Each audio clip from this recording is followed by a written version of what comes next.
Morning! Welcome, my name is Alex Bartolo, chef owner of Bartolo's Park City and Bartolo's Sugar House. I'm here today to teach you how to make fresh pasta. Let's see if I can accomplish that.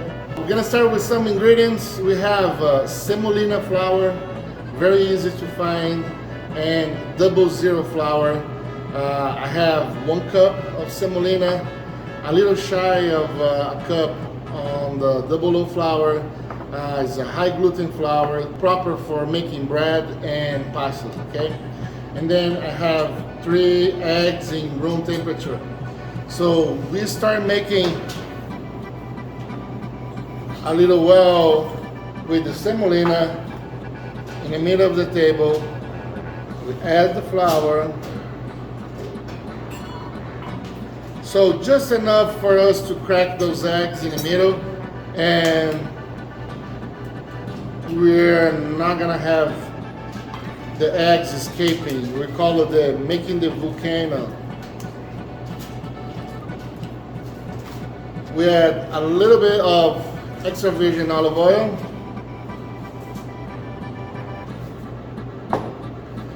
and a little bit of salt.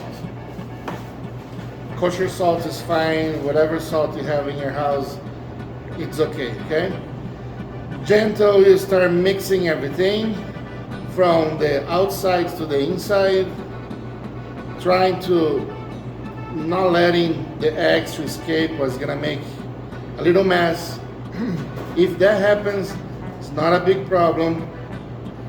And as you see, you're gonna start incorporating all the flour into the eggs, and more, to a point that now it's time for us to get the dirty hands. Okay, I'm gonna put my fork to the side and I start mixing everything.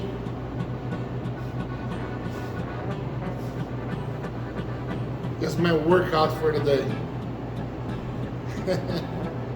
Trying to get all the flour from the bench. Wood table is really nice to make this. You can use marble, you can use stainless steel, glass, anything will work for you to do pasta. You're gonna knead it until it's very elastic. So just by feeling, what you need to accomplish here is to have a dough that is not too stiff, it's soft. When you press the dough, it has a little bounce.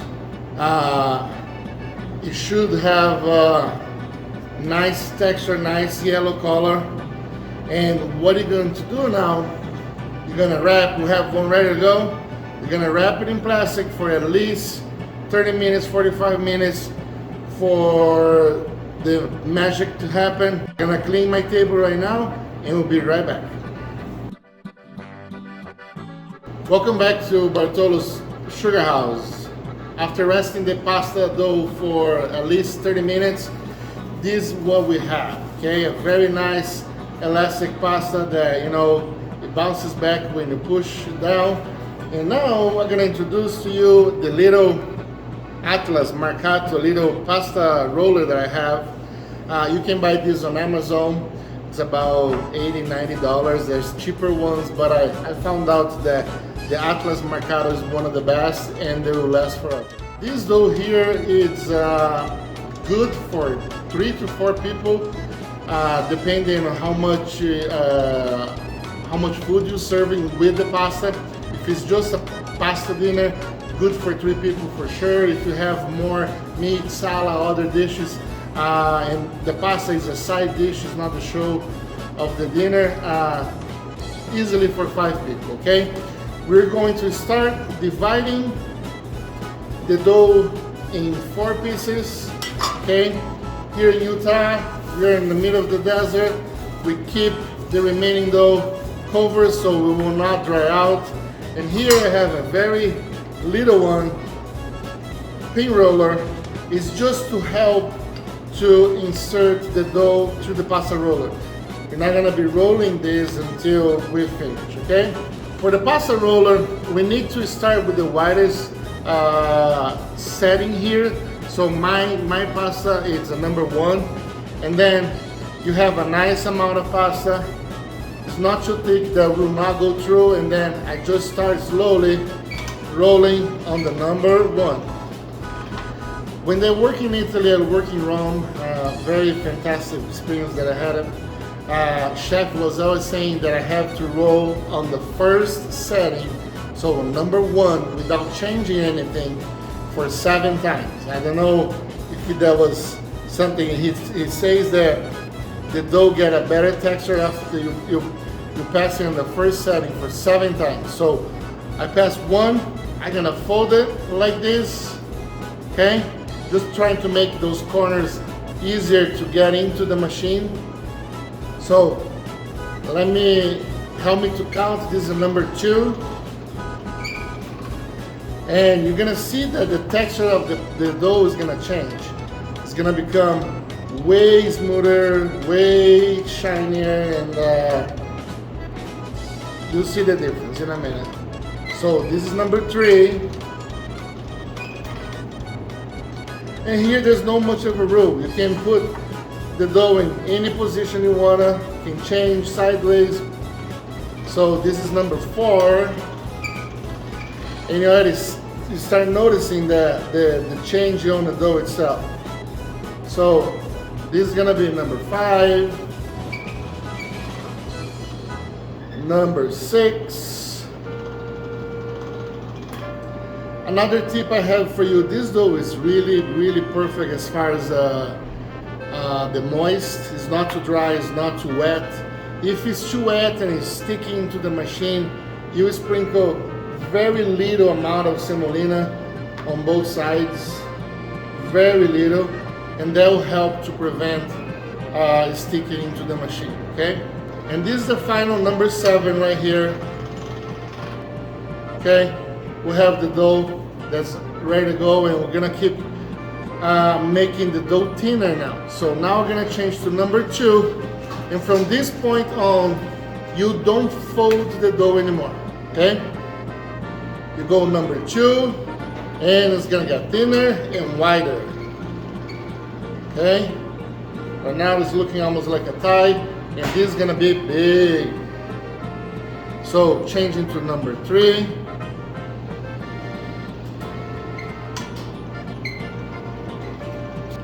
Changing to number 4. This machine also has an option for you to buy an accessory that's a little motor they attach here, so you just plug into the power and you don't have to crank by hand. It's easier, but I think this is fun. You know, you can do this with your grandkids, with your kids, and have a really nice night event. So now I'm number 5. We have the option to go all the way to number 9. And let's see, depending on what the style that you want to do for the pasta, if you want to cut and make some raviolis, you can go a little thinner. If you want a pappardelle, you can go a little thicker. So I'm a number 6 going down. And you notice how big this pasta dough is getting.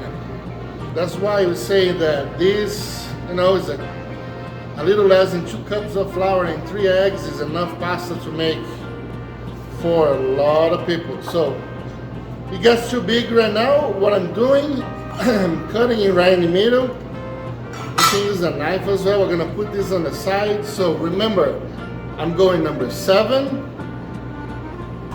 Not to the widest part. This side is much easier for you to insert in the machine and control what you're doing. You hold, and then you let it go. So here's a number 7. From here, you're gonna choose what kind of pasta you wanna eat. If you wanna do a pappardelle, you're gonna use a knife. You're just gonna cut this by hand in like a 1/2 inch stripes, okay?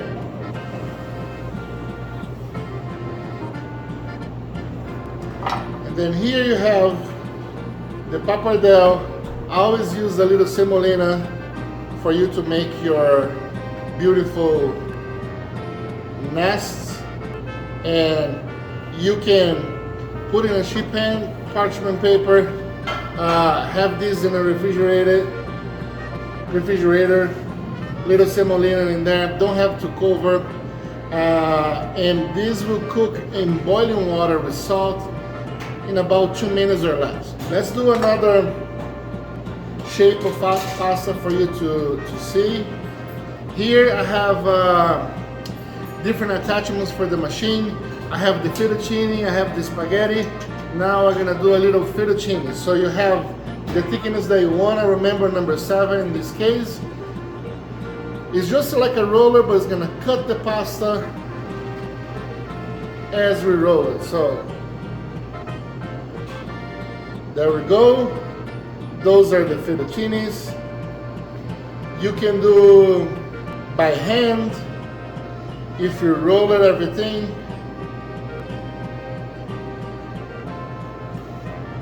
And you cut it. And then you have to come and undo everything. So it's a little more time consuming, but you can do that way as well, okay? So let's talk about making ravioli or stuffed pasta. You can cut perfect squares.